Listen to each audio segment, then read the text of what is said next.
కాకినాడ రామారావుపేటలో వేంచేసి ఉన్న శ్రీ అన్నపూర్ణ సమేత విశ్వేశ్వర స్వామి వారి ఆలయం కార్తీక పౌర్ణమి సందర్భంగా భక్తులతో కిక్కిరిసింది. తెల్లవారుజాము నుండి పెద్ద సంఖ్యలో భక్తులు తరలివచ్చి స్వామివారిని దర్శించి పూజలు చేశారు.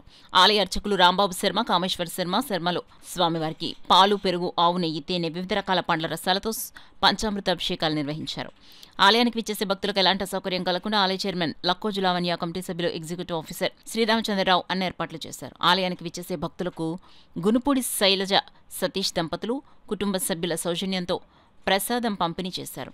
ఈ కార్యక్రమంలో ఆలయ కమిటీ సభ్యులు కొండపల్లి దేవి శ్రీనివాస్, గునుపూడి శైలజ, చిప్పాడ సునీత, కొండపల్లి ఉమాశంకర్, కాలేపు నాగమల్లేశ్వరరావు, అలినికాల శ్రీనివాస్, సాపిరెడ్డి భాస్కర్రావు, సామంతుల నాగేంద్ర ప్రసాద్, ఆలయ ఎగ్జిక్యూటివ్ ఆఫీసర్ శ్రీనివాస్ చంద్రరావు పెద్ద సంఖ్యలో భక్తులు, మహిళలు పాల్గొన్నారు.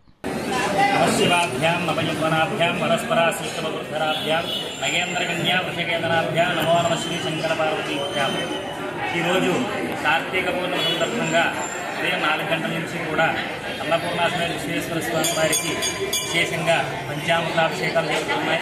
అదేవిధంగా అన్నపూర్ణాదేవికి కుంకుమార్చనలు జరుగుతున్నాయి. సాయంకాలం 5 గంటలకు అన్నపూర్ణాశ్వర విశ్వేశ్వర స్వామి ఉత్సవమూర్తులు పల్లకీ సేవ గ్రామోత్సవం ఉంటుంది. అనంతరం 9 గంటలకు జ్వాలాతోరణ మహోత్సవ కార్యక్రమం కూడా ఉంటుంది. అనంతరం ఆ జ్వాలాతోరణం అయిన తర్వాత స్వామివారి దర్బారు సేవ, సో ఈ యొక్క తీర్థప్రసాద వితరణ అంతా కూడా జరుగుతుంది. కార్తీక పౌర్ణమి భక్తులకు శుభాకాంక్షలు చెందుతున్నాము. ధర్మకర్తలను కమిటీ తరఫు నుంచి ఆలయ ధర్మకర్తల ఈవేళ పొద్దు నుంచి కూడా భక్తులు ఆలయాన్ని దర్శించుకుంటున్నారు. పౌర్ణమి సందర్భంగా వారికి వాటర్ ఫెసిలిటీస్, ప్రసాదాలు కూడా కల్పించాము. అలాగే సాయంత్రం 5 గంటల నుంచి చాలా దూరం స్టార్ట్ అవుతుంది. కారణ చండీ డ్రమ్స్ పెట్టించాము. అలాగే కేకి వెంకట రమణారావు గారు ధరణి కన్స్ట్రక్షన్ వారు బాణాసంచా ప్రోగ్రాం కూడా ఏర్పాటు చేశారు. అలాగే అన్ని రకాల ఇబ్బందులు లేకుండా ఈ కార్యక్రమాన్ని విజయవంతం చేయవలసిందిగా భక్తులు కోరుకుంటున్నాం. మనకి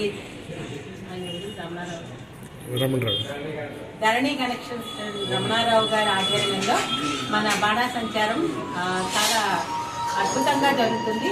భక్తులందరూ కూడా ఏమాత్రం కూడా చూసుకోకుండా జ్వాలాతోరణం యొక్క కార్యక్రమాన్ని జయప్రదం చేయాలి. అలాగే స్వామివారి ఆశీర్వాదం, అన్నపూర్ణాదేవి విశ్వేశ్వర కార్యక్రమం మనందరికీ ఉండాలి. ఈ కార్యక్రమాలు అందరి మన భక్తుల సహకారము, మన ఈవో గారు, మన కార్యకర్తలు, తర్వాత పూజారి సిబ్బంది అందరూ కూడా ఈ కార్యక్రమాలు చాలా చక్కగా జరుపుతున్నారు. అందరికీ సహకరిస్తున్నారు. భక్తులు కూడా చక్కగా వచ్చి ఈ కార్యక్రమాన్ని జయప్రదం చేస్తున్నారు. స్వామి మనందరికీ